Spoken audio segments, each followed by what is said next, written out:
Hello दोस्तों, नमस्कार। मैं हूं doctor Rashmi, M Ed gold medallist, NET qualified. एक बार फिर से मेरे चैनल एजुकेशन विद रश्मि में आप सबका स्वागत है। दोस्तों, आज मैं आपसे बात करने वाली हूं एनडीए नेट का जो जून का इस समय रजिस्ट्रेशन शुरू हुआ है 10 तारीख से, ठीक है। तो उसमें कई सारी आप लोगों के सामने कई सारी फॉर्म फिल करने में कई सारी समस्याएं आ रही हैं। ओटीपी नहीं आ रहा है, इस तरीके की रजिस्ट्रेशन नहीं हो पा रहा है, बहुत सारी समस्याएं आ रही हैं। और ठीक 1 महीने बाद आपकी एग्जाम का शेड्यूल तय है कि 1 महीने बाद आपका एग्जाम हो जाएगा। तो आपसे बार बार एक ही बात कर रही हूँ। आज मैं एजुकेशन सब्जेक्ट के बारे में बात करूंगी कि 1 महीने में आप कैसे तैयारी करें, ठीक है।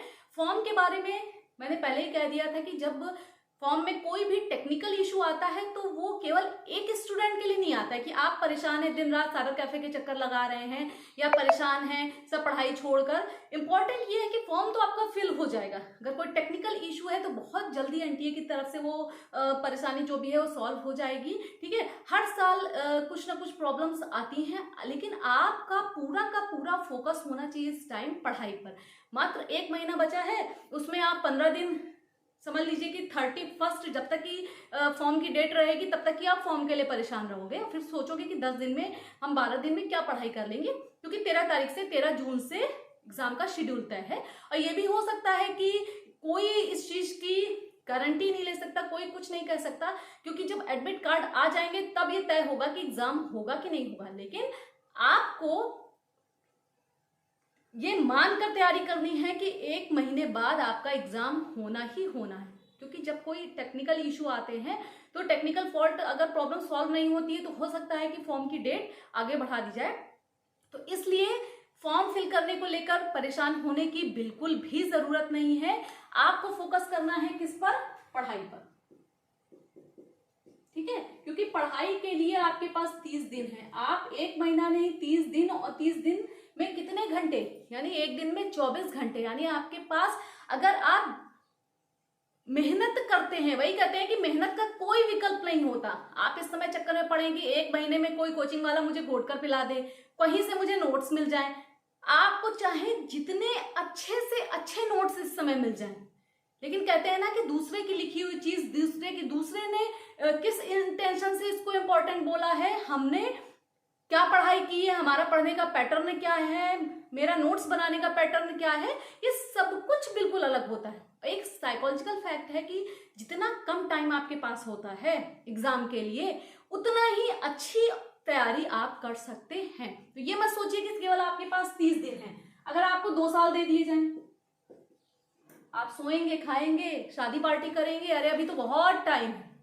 और वही कंडीशन होगी कि जहां 3-4 महीने बचेंगे, मन में डर आने लगेगा, अरे अब तो एग्जाम आने वाला है, अब तो कुछ पढ़ाई कर ली जाए, ठीक है।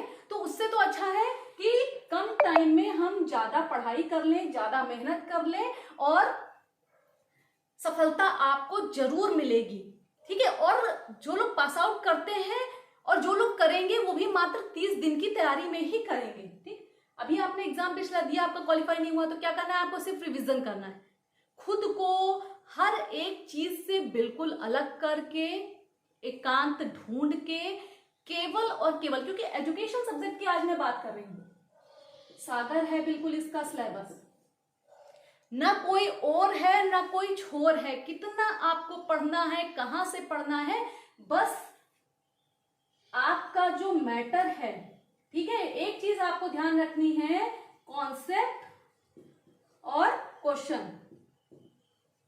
आपने कॉन्सेप्ट पढ़ा, एग्जाम में जो भी क्वेश्चन आया उन दोनों को रिलेट करना अगर आप सीख गए, ठीक है। कॉन्सेप्ट अगर आपका क्लियर है, कोई भी टॉपिक हो, आपका कॉन्सेप्ट अगर चीजों को लेकर क्लियर है बिल्कुल, तो आपका प्रश्न गलत नहीं हो सकता, ठीक है। लेकिन अगर आपका कॉन्सेप्ट ही नहीं क्लियर है, आप पीछे पड़े हैं अनसॉल्व के। आप किसके पीछे पड़े हैं? अनसॉल्व के। प्रश्न हल करना है, क्योंकि प्रश्नों को हल करना तब आपको है जब आपका कॉन्सेप्ट बिल्कुल क्लियर हो। जब ये पोर्शन आपका तैयार हो जाएगा तब आप इस पर आएंगे, किस पर? अनसॉल्व पर। अनसॉल्व पर आएंगे और प्रश्नों का एक पैटर्न होता है कि किस तरीके की क्वेश्चनिंग एग्जाम में हो रही है। हर एग्जाम का एक अलग अलग पैटर्न होता है, चाहे आप असिस्टेंट प्रोफेसर की बात कर लीजिए, चाहे आप पीजीटी की बात करिए, जीडीसी, जीआईसी, यानी किसी भी एनी एग्जाम, यहाँ तक कि टीईटी, सीटेट, कोई भी एग्जाम, एक पैटर्न है क्वेश्चनिंग का। तो क्वेश्चनिंग का पैटर्न समझना, सॉल्व करना अच्छी बात है, लेकिन पिछले साल के प्रश्नों के रिपीट होने की संभावना बहुत कम होती है। लेकिन क्वेश्चन किस तरीके से आएगा, ठीक है, माइंड मेकअप करने के लिए अनसॉल्व सॉल्व करना चाहिए। और या फिर कहीं से कुछ बुक्स वाले होते हैं पीछे दे रखते हैं, मॉडल पेपर टाइप के दे रखते हैं, तो उनको सॉल्व करना जरूरी होता है, लेकिन इस कंडीशन में जब आपका कॉन्सेप्ट क्लियर, ठीक है। कोई भी क्वेश्चन हो, कोई भी प्रश्न हो, पहले आपको अगर कुछ ऐसा लग रहा है कि आपका कॉन्सेप्ट नहीं क्लियर है, आप कॉन्सेप्ट क्लियर करिए, फिर उसके बाद उससे संबंधित प्रश्न पढ़िए और फिर उनको कोरिलेट करिए। आपका जो प्रश्न है बहुत आसानी से आपको समझ में आ जाएगा, एग्जाम में बहुत आसानी से आप उसको कर पाएंगे, ठीक है। अब जो लोग पहली बार एग्जाम दे रहे हैं वो तो थोड़ा सा रिलैक्स रहें, केवल पेपर पैटर्न देखाएं, वहां पर कैसे आप ऑनलाइन एग्जाम देंगे वो सब देख लीजिए। लेकिन जो लोग काफी टाइम से तैयारी कर रहे हैं उनको 1 महीना तो बिल्कुल जुट जाना चाहिए हर तरीके से।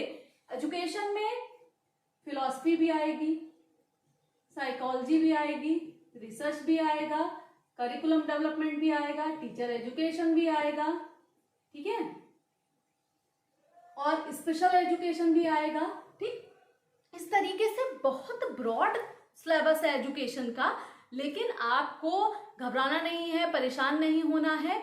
कोई ऐसा टॉपिक, ठीक है, अभी तो 1 महीना है आपके पास, कोई ऐसा टॉपिक सिलेबस से जो आपको नहीं समझ में आ रहा है या जिस पर चाहते हैं कि आपका कॉन्सेप्ट क्लियर नहीं हो रहा है, जो अभी तक मैंने नहीं पढ़ा है, अभी तो मैं साइकोलॉजी से शुरू किया है हमने, तो साइकोलॉजी का बहुत सारी क्लासेस, जितनी भी अभी तक की 150 क्लासेस आई हैं, सब साइकोलॉजी की ही आई हैं, ठीक है। तो अगर कुछ भी ऐसा आपको लग रहा है कि जो आपको नहीं समझ में आ रहा है, आप पढ़ना चाहते हैं, तो प्लीज कमेंट बॉक्स में जरूर बताइए और आप पढ़ते रहिए, ठीक है। सारी समस्याएं छोड़कर, आपका फॉर्म नहीं फिल हो पा रहा है तो 2-4-5 दिन रुक जाइए। अगर एनटीए की तरफ से कोई टेक्निकल इशू है वो अपने आप सॉल्व हो जाएगा। आप, लेकिन आपका जो एक गोल्डन टाइम है, ये गोल्डन चांस जो आपको मिला है पढ़ने के लिए, उसको अगर आपने गंवा दिया तो आपके हाथ में कुछ भी नहीं लगेगा, फिर आपको अगले एग्जाम का सीधे वेट करना पड़ेगा, ठीक है। तो बस पढ़ते रहिए, मेहनत करते रहिए। कोई भी समस्या हो, कोई भी परेशानी हो तो आप कमेंट बॉक्स में कमेंट कर सकते हैं। आज के लिए बस इतना ही, धन्यवाद।